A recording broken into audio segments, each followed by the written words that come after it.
Two little girls in torn pink coats, bare feet on a diner floor, snow still clinging to their skin. They did not beg for food. They did not cry for coins. They climbed onto the table of a weary mechanic named Ethan Ward, eyes wide with a terror no child should ever carry. Behind them, a German shepherd stood like a sentinel, sensing what words could not say. No plea, no story, only urgency. They pulled at his sleeve, desperate to lead him out into the storm. And what he discovered when he followed them would unravel a secret so dark it had been buried in the pines for years. Before we start, tell me where you're watching from. Drop your country in the comments. And if you believe every child deserves safety, not fear, hit that subscribe button, because what you're about to hear will stay with you forever.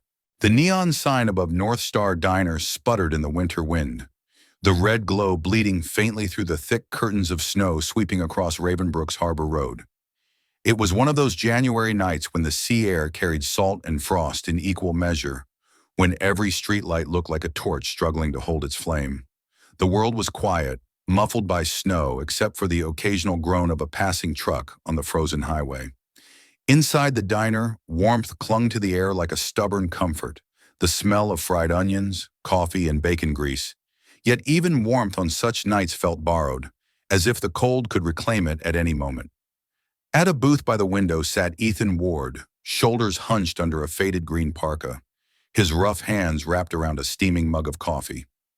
35 years old, his face carried the map of two lives, one etched in discipline and scars from his time as a Marine in Afghanistan, the other worn down by long days at his auto garage on Harbor Street.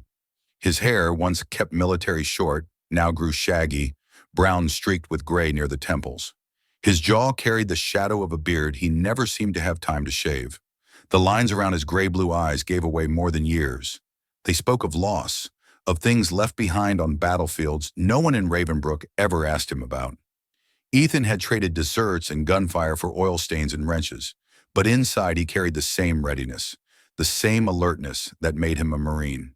Beside him, sprawled under the booth with paws outstretched, was Shadow, a German shepherd of nearly 5 years. His coat was a deep sable, black saddle running down his back, with flecks of silver shining in the neon spill from the window. He had once been a K-9 partner overseas, trained to sniff out danger where men could not. Shadow bore a faint scar across his right ear, the mark of shrapnel from a night raid gone wrong. Yet in his amber eyes burned a patient loyalty, the kind of watchful stillness that mirrored Ethan's own. Where Ethan went, Shadow followed, as though the two had been cut from the same cloth soldier and dog, both trying to survive in a quieter world that did not always know what to do with them. The waitress, Janet Riley, was in her mid-50s, a woman with sturdy arms and a voice seasoned by years of shouting orders across the counter. She had hair the color of chestnut wood streaked with silver, always tied in a practical bun. Life had left her lines around the mouth, but her eyes carried a warmth that regulars clung to on nights like this. She had raised 2 children on tips after her husband disappeared on a fishing trip 2 decades ago, never to return. That loss had carved into her character a tough resilience. She had no patience for nonsense, but plenty of heart for the broken. Tonight, she poured Ethan's coffee without asking. She had known his routine for months now. Behind the counter, the diner's owner, Henry Collins, pushed 60, lean and wiry, his Red Sox cap hiding a bald patch he never admitted to. He had run North Star Diner for 30 years, treating it as both his stage and his fortress.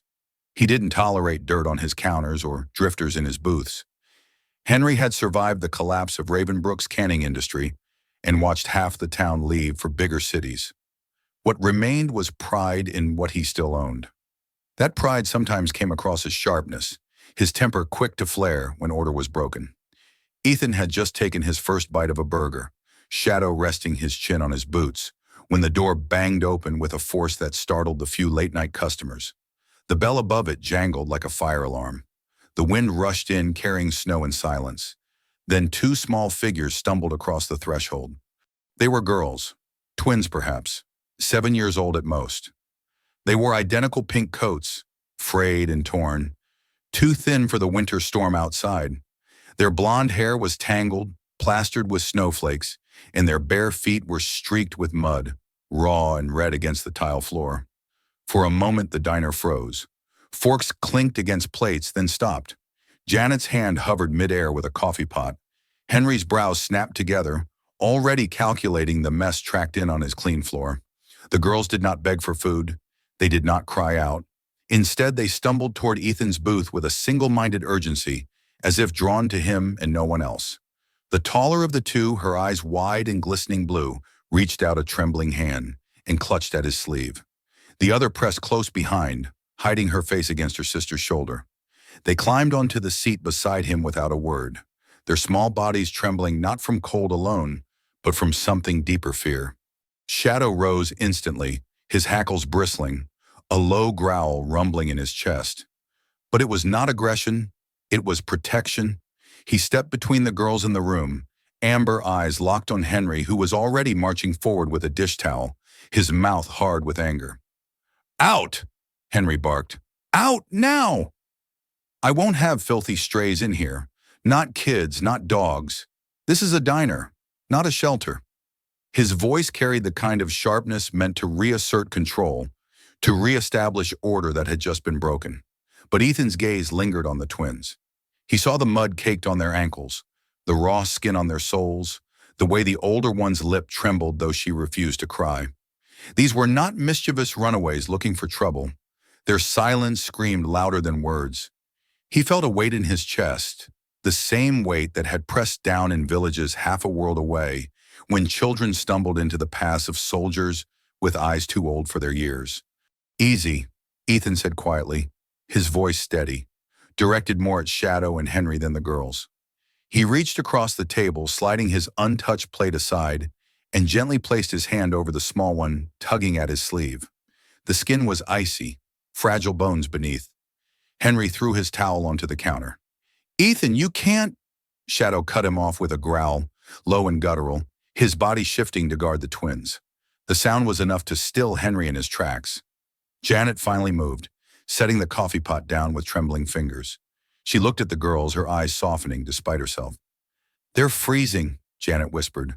"God help them, they're freezing." Ethan turned fully toward the children. "What happened? Where are your shoes?" But the girls only tugged harder at his coat, their wide eyes pleading without sound. The younger one finally peeked up, her face pale as porcelain, lips cracked from cold. She shook her head as if afraid words might summon something worse. Ethan felt something stir within him, not just pity, but recognition. These children were not random. They had sought him out. And behind them, Shadow's gaze never left the door, ears pricked as if listening for danger that hadn't yet entered. The Marine inside Ethan, the man who once trusted instinct to survive, recognized the signs. This was not coincidence. This was a cry for help, raw and urgent, disguised as silence.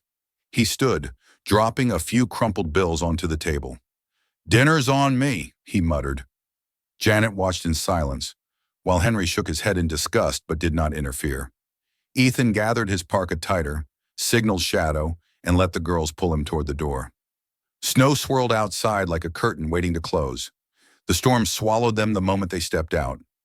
Emily and Grace, he would learn their names later, clung to his hands, guiding him away from the glow of the diner's neon into the darker, colder streets.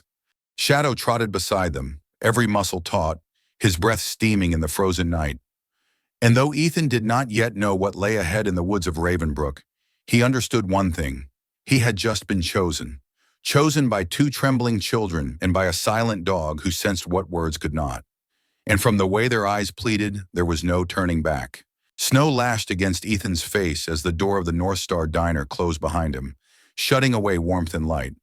The storm had grown heavier, flakes driving sideways in the wind, turning the main road into a white river that blurred sky and earth. The two little girls clung to him like shadows, their small hands gripping his sleeve, guiding him not toward the center of town, but away from it, toward the old maintenance road that led into the forest known as Raven Pines. Ethan pulled his parka tighter. His boots crunched through the deepening snow while Shadow trotted beside him, ears pricked, body alert, the dog's breath rising in short bursts of fog. The forest loomed ahead, black spires of pine bending under ice. And with each step, Ethan felt they were walking not merely into trees, but into a secret that the night had hidden for too long.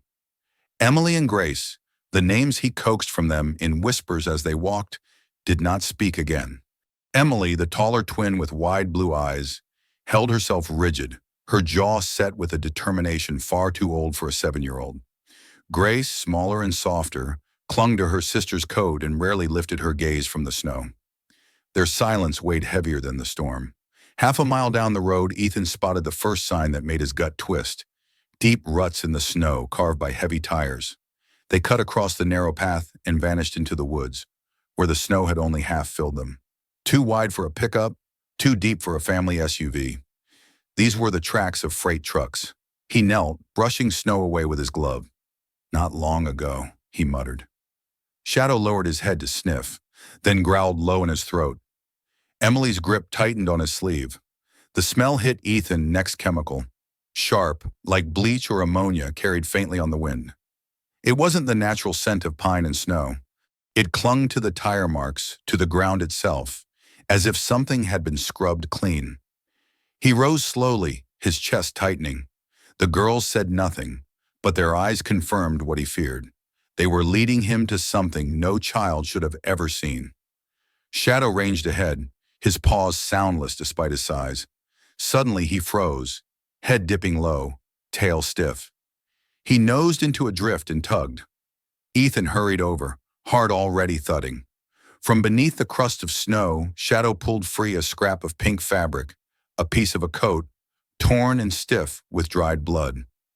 Ethan turned it in his hands, snowflakes melting against the dark stain. Emily let out a small whimper when she saw it, then buried her face into Grace's shoulder. Shadow whined softly, pacing tight circles, his nose close to the ground. Ethan's memory flashed. Local bulletins from the past year, scattered reports of children gone missing. Most cases were closed, quickly filed as custody disputes, runaways, or misreporting. But rumors had reached him in the garage where he worked, carried by truckers over coffee, unmarked vans on back roads, strangers watching schools. He had dismissed them then. Tonight, with the fabric cold in his hand, he could no longer. The storm howled louder, whipping through the trees. Ethan shifted the twins closer, wrapping one arm around both of them, while Shadow pressed to his other side. They trudged forward, deeper into Raven Pines.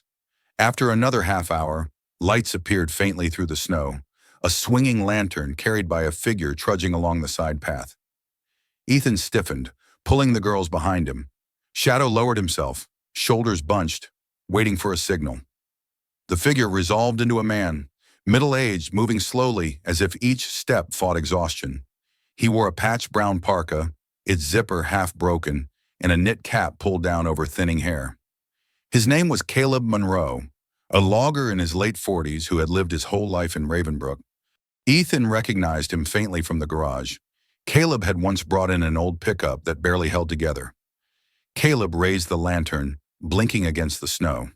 His face was weathered, beard flecked with frost, and his eyes carried a wariness born from too many winters in isolation. A widower, people said, who kept mostly to himself in a cabin at the edge of the pines.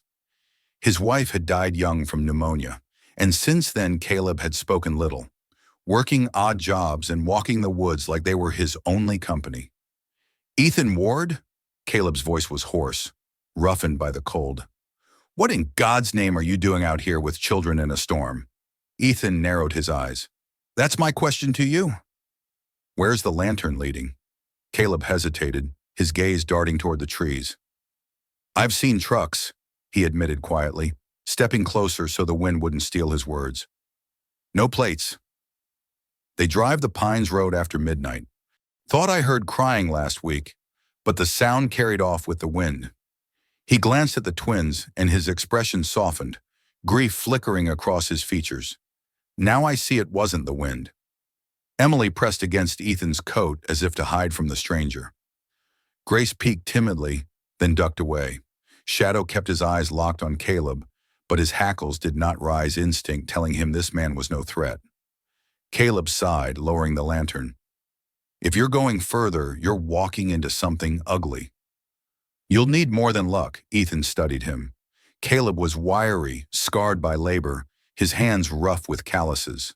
A man who had spent years cutting wood and enduring winters, who had lost too much to fear the dark. There was something in his posture, stooped but steady, that reminded Ethan of veterans he once knew. "You coming?" Ethan asked. Caleb hesitated, then nodded. "Someone has to." He adjusted the lantern, falling into step. Together they moved deeper into the woods. The trees closed around them, heavy with ice. The tire tracks reappeared, pressed into the snow like scars. The smell of chemicals grew stronger. Every so often, Ethan caught the twins glancing back, their eyes wide as if expecting the darkness itself to pursue them. Shadow stopped again, pawing at the snow until his claws scraped wood.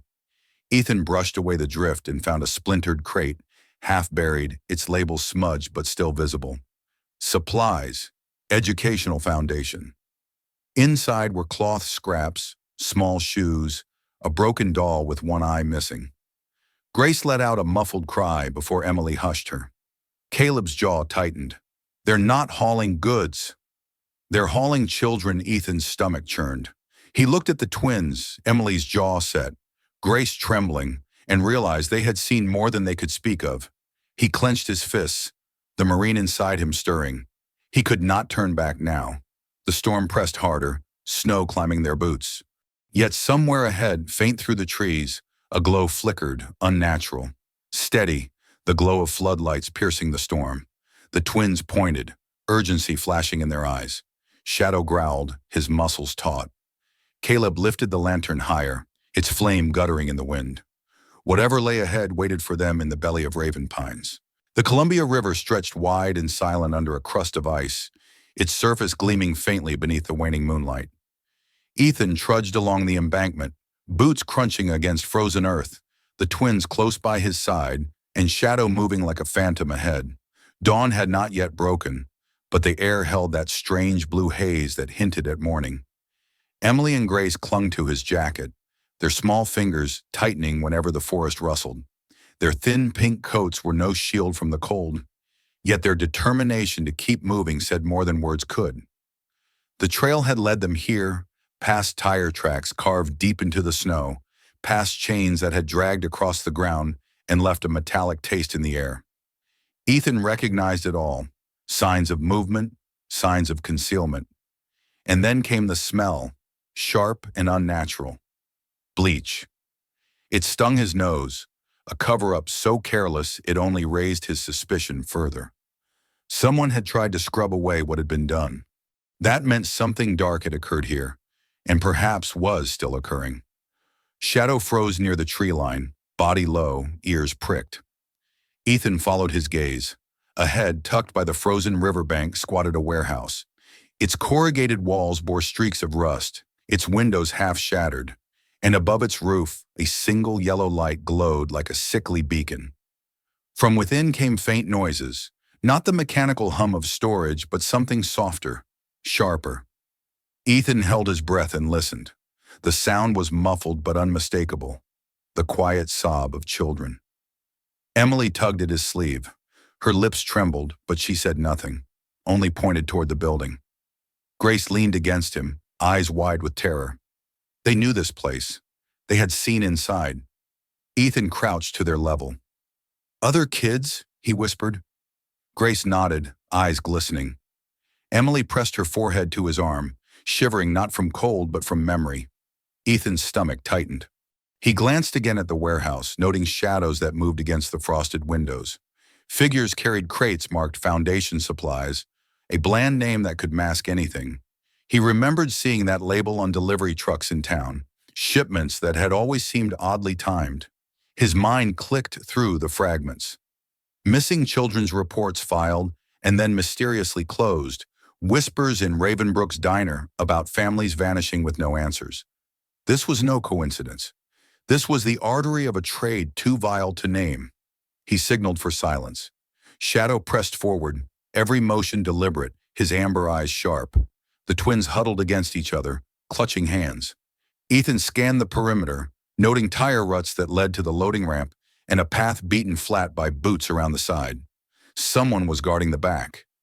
Then Shadow stiffened again. His nose brushed the snow, and he pawed gently at a scrap caught against the brush. Ethan knelt, lifting it.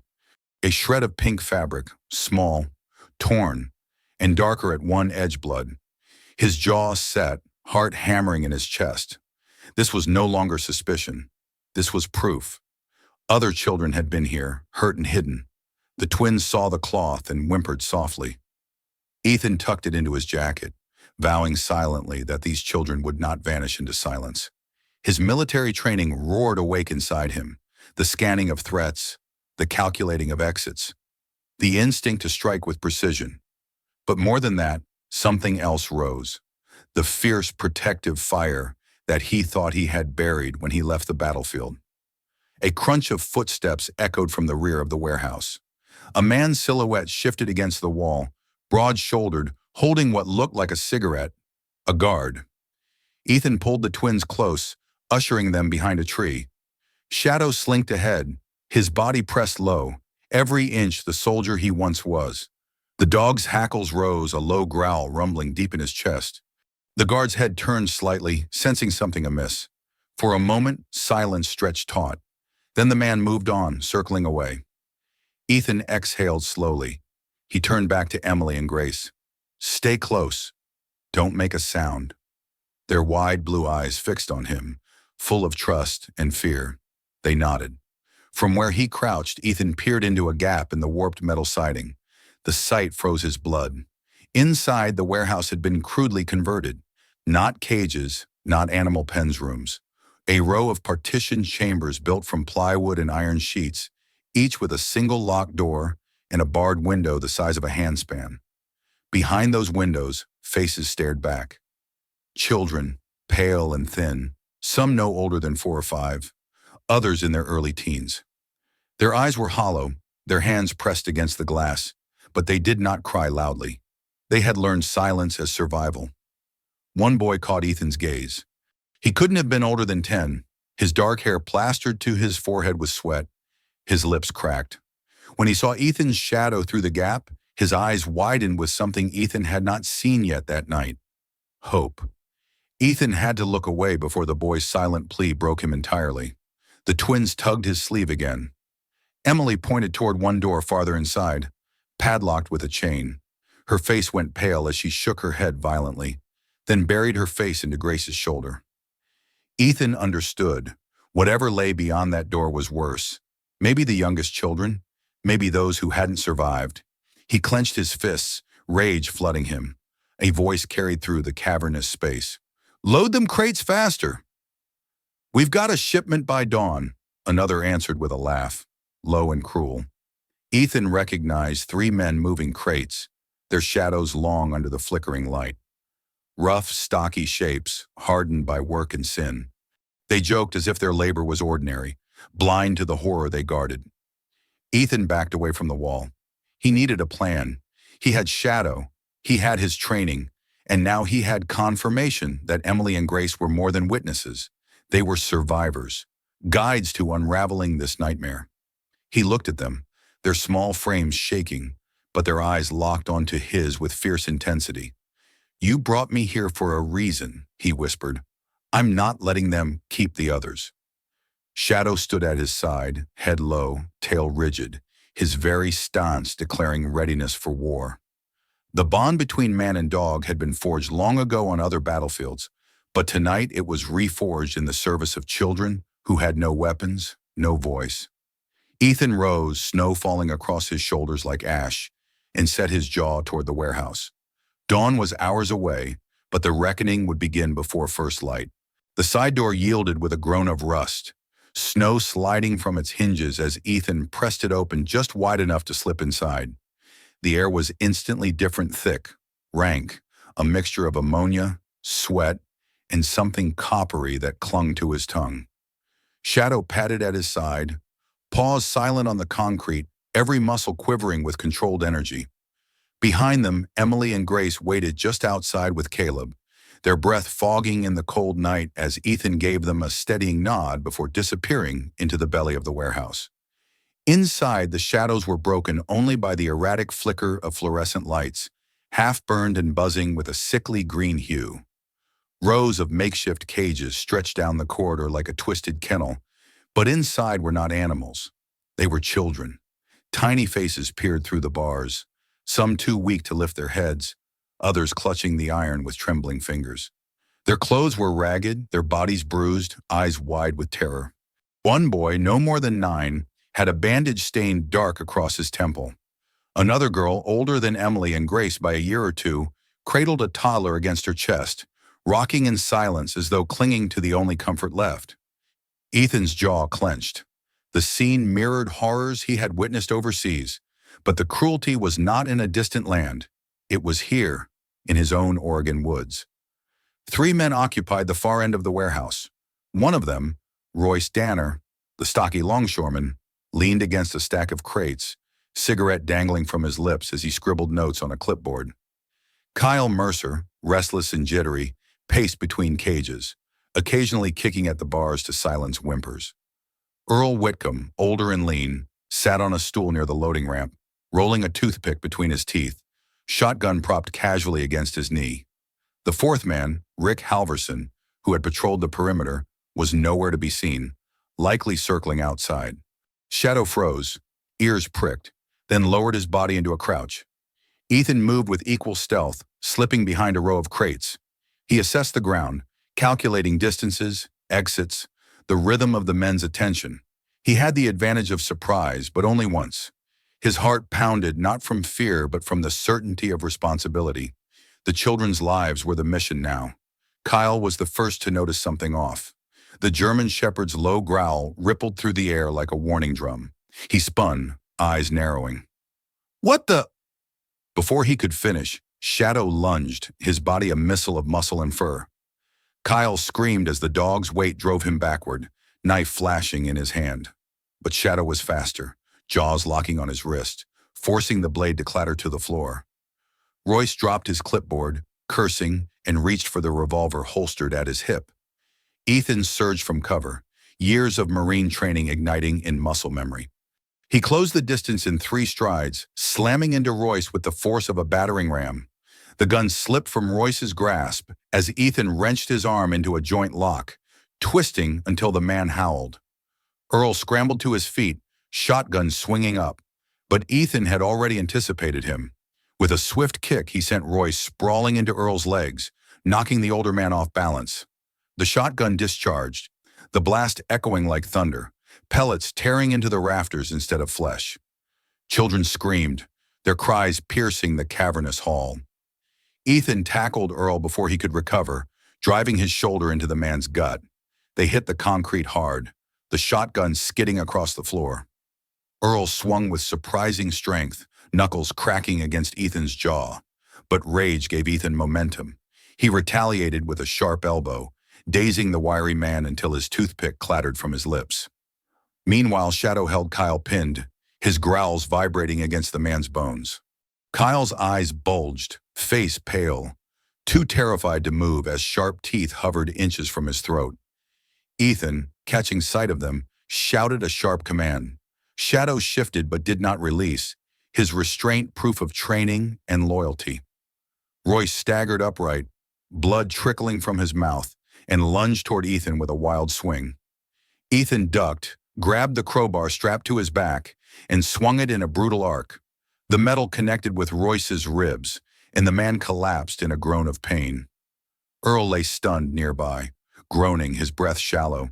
The warehouse stank now of sweat and cordite. The children's cries rose again, desperate, hopeful, sensing salvation within reach. Ethan rose, chest heaving, and sprinted to the cages. He tried the first lock, heavy and rusted, too thick. He reached into his pocket, pulled free the crowbar, and jammed it into place. With a grunt, he heaved. Metal screamed before snapping loose, and the door swung open. A little boy stumbled forward into Ethan's arms, clutching him as though anchoring to life itself. "Go! Run toward the door!" Ethan urged, pointing toward the snowy night beyond. Emily and Grace had slipped inside by then, their small figures weaving through the chaos. Despite their fear, they moved with courage, guiding the smaller children, lifting toddlers, soothing cries. Grace held the hand of a little girl in pajamas. Emily cradled a boy no older than 5. Their determination belied their fragile frames, the kind of strength only survivors could carry. Caleb appeared in the doorway, his lantern casting gold light into the green gloom. His weathered face tightened at the sight of the cages. "Lord above," he whispered, then shouted, "Hurry! Bring them out." Ethan broke another lock, then another, each door opening to release more frightened captives.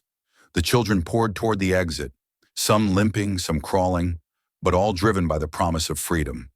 Emily and Grace became shepherds among them, guiding, pushing, their pink coats bright beacons amid the dark. But danger had not vanished. Royce, clutching his side, crawled toward the revolver he had dropped. His fingers closed around the grip just as Ethan spotted him. "Shadow!" Ethan barked. The shepherd responded instantly, bounding across the concrete. Royce lifted the gun, but Shadow slammed into him, teeth snapping at his wrist. The weapon skittered away, sliding under a crate. Royce screamed, pinned beneath the weight of a beast whose loyalty burned brighter than any weapon. Ethan scanned the rafters, mind racing. No phone signal, no radio service. They were alone, and backup might be hours away. He needed a signal, something that could carry beyond the trees. His eyes fell on a pile of cloth rags soaked with oil near a workbench. An idea flared. He grabbed a strip, wrapped it around a metal pole, and struck it with his lighter. Flame roared to life, feeding on the oil, smoke curling thick and black. He dragged it toward the broken vent near the roof, thrusting the torch upward until smoke billowed into the night. If any patrol or hunter was near Raven Pines, they would see it. The children streamed past Caleb into the snow, their cries mingling with the storm. Emily and Grace lingered only long enough to make sure the youngest were safe. Shadow stood guard over Royce, growls keeping the man paralyzed, while Earl lay groaning and Kyle whimpered under the dog's watchful eye. Ethan's chest tightened with grim pride. His dog had once been trained to fight alongside soldiers, and tonight he was again a warrior, defending those who could not defend themselves. For a moment, the warehouse was a chaos of smoke, sobbing, and the groans of defeated men. Ethan knew reinforcements might still come.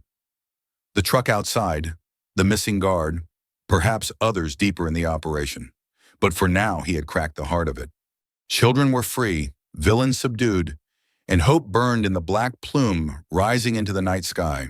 The plume of black smoke rose above the trees like a dark finger pointing to the heavens, curling against the fading night sky. By the time the eastern horizon blushed with the first silver-pink light of dawn, its trail had already been seen by a patrol SUV winding the northern road. Deputy Carla Hines, a seasoned officer in her late 40s with cropped silver hair and a compact runner's build, was behind the wheel. Years of balancing motherhood, night shifts, and the grind of small-town law enforcement had given her a pragmatic toughness, but she still carried a softness in her eyes when children were involved. She narrowed her gaze at the rising smoke, muttered to herself, and flicked on the siren. Behind her rode Owen Briggs, 30 years old, tall and broad-shouldered, his dark skin dusted with snowflakes from opening the cruiser door moments before. A former National Guardsman who had returned home to Ravenbrook to care for his younger siblings after their parents' deaths, Owen had a calm presence that steadied even the most chaotic situations. His thick beard framed a face that seemed carved for patience, but his fists, when called upon, could crush resistance with merciless precision. He gripped the radio, relaying coordinates as Carla sped toward the plume. At the warehouse, Ethan crouched beside the rescued children, shielding them from the icy wind with his coat. Shadow stood guard over Royce, Kyle, and Earl, each bound with improvised ropes Caleb had found. The 3 men glared, but none dared move with the German shepherd's teeth inches away.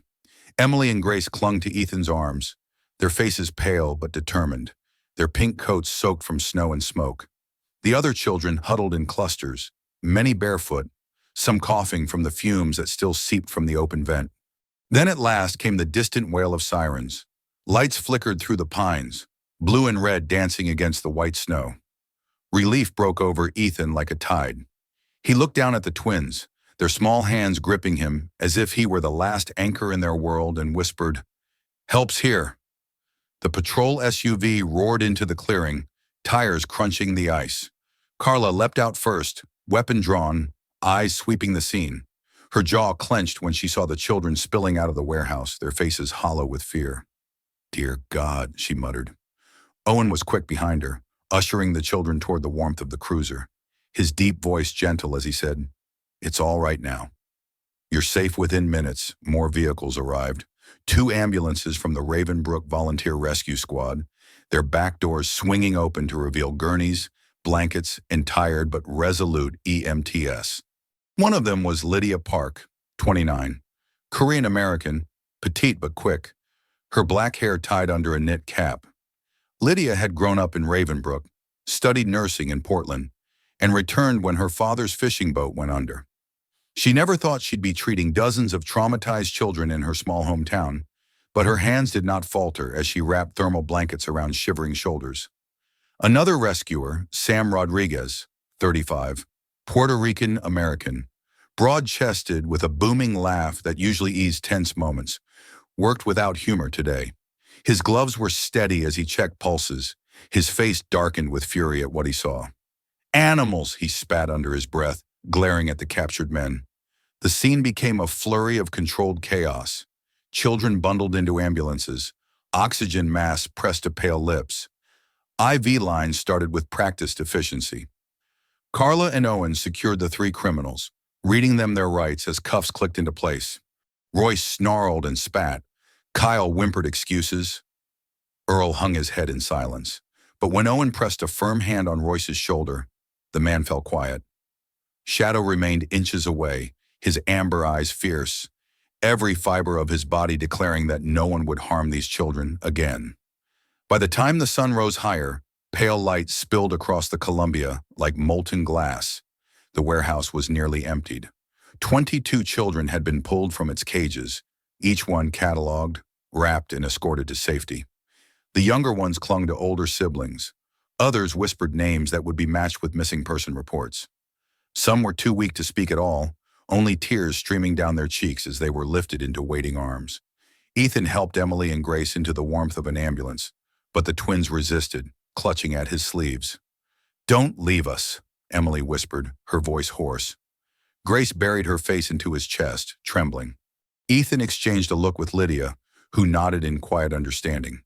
For now he rode with them, Shadow leaping into the back and curling protectively around their feet. News of the rescue spread faster than the smoke itself. By mid-morning, Ravenbrook was buzzing. Church bells rang in quiet honor. The town square filled with murmurs, neighbors rushing to offer food, blankets, donations. The mayor's office announced an emergency gathering at the town hall. For a community that had buried whispers of missing children under fear and denial, the revelation was both horror and vindication.